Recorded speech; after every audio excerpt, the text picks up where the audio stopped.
Hello once again, everybody. This is Mr. Record, and we're going to be taking a look at another video here that deals with the integration of some of the newer trigonometric functions, the secants and cosecants and tangents and etc. of the world. And this particular example you can see is a definite integral, the integration of square root of 1 plus tangent square root of x with respect to x as x goes from 0 to pi over 4.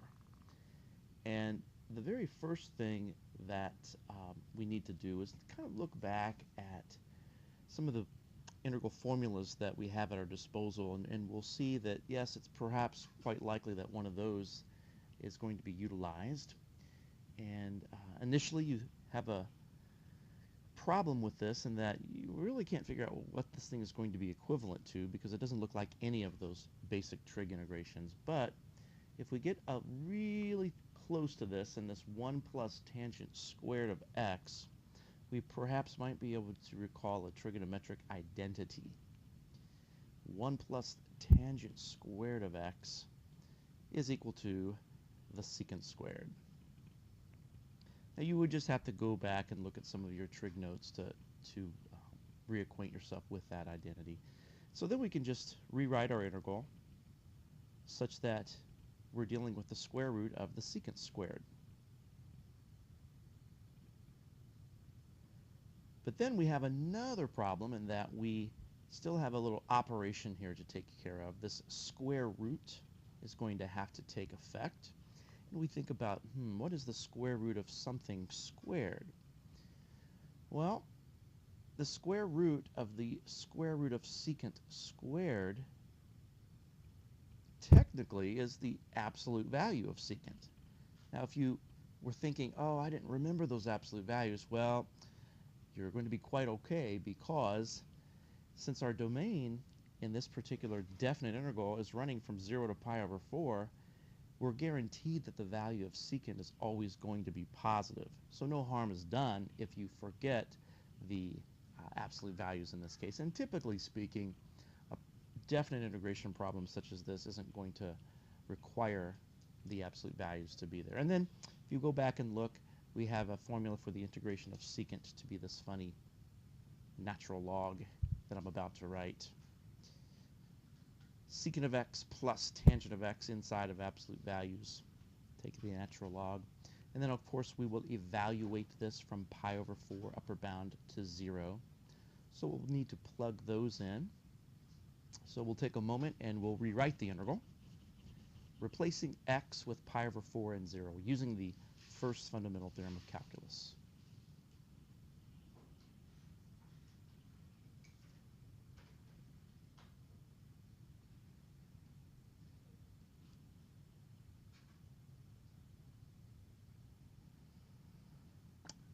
At this point, we need to figure out our trig ratios.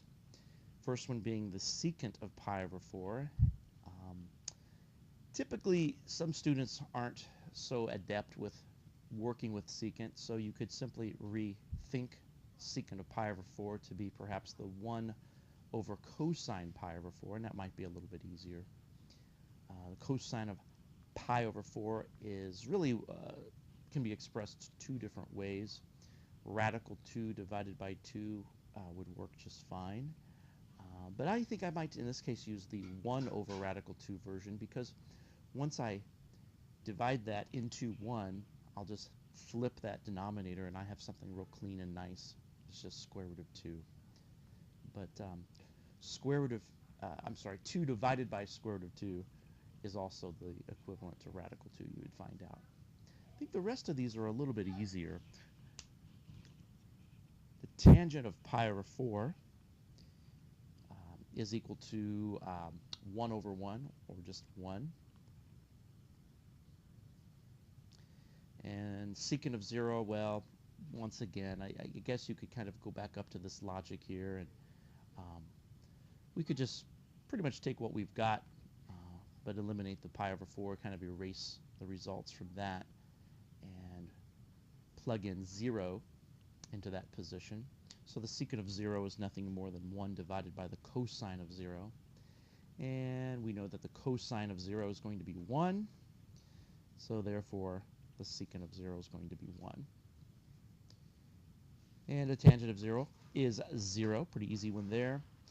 And then when we rewrite for our final, most simplified answer, there are really a couple of things that we can do. First of all, there's really no need for the absolute values around the square root of 2 plus 1. So I'll rewrite without them.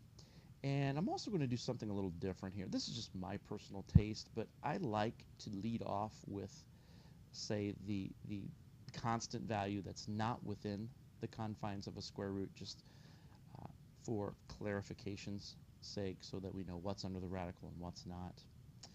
And of course, when we subtract natural log of 1, that's just 0, completely goes away. And so our final answer is just going to be the natural log of 1 plus radical 2. And that takes care of this example. Dealing with, a little trig step that sort of had to be brought to the forefront before you started any of your calculus. Now I have another example here. It's an average value of a function, f of x, equaling tangent of x over the interval 0 to pi over 4.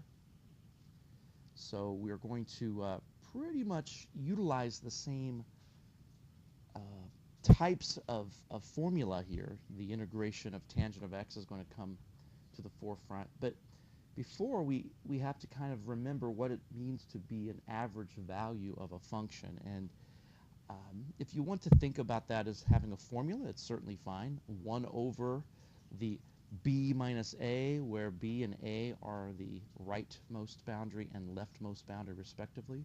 So I would take pi over 4 minus 0. And then you just continue with your integration of the function, in this case tangent of x, boundaries 0 to pi over 4 with respect to x. Now you can go ahead and simplify the 1 divided by pi over 4 to be 4 over pi. And the integration of tangent is really all set to go. If we go back, we remember, yep, there is a formula indeed for that. It's the second one here in the first column, negative natural log absolute value of cosine. So we'll put that answer here, negative natural log absolute value of cosine of x with boundaries pi over 4 to 0. Now as far as evaluating this, we'll write the 4 over pi. And for that matter, I think I might go ahead if I could squeeze out this negative sign out here in the very front. Then I just have to focus on the natural log statement. And I'm going to go ahead and plug in pi over 4 using my first fundamental theorem of calculus. Then we'll subtract and we'll plug in 0 in for the x. And we have a couple of things to evaluate here. Oops. And we've perhaps remember that the natural log, the cosine of pi over 4, we had this in the previous problem. And we can write that one of two ways. Really, once again, doesn't make much difference. Let's go with the rationalized denominator version here, radical 2 over 2. But it would not matter if you used 1 over radical 2. And the cosine of 0, if we recall, that is equal to 1. Notice in both of these instances I've decided to not use the absolute values since both of those values are positive. So really, there's not much else to do with this other than to recognize the fact that the tail end of this, negative natural log of 1 is 0. So I have my final answer.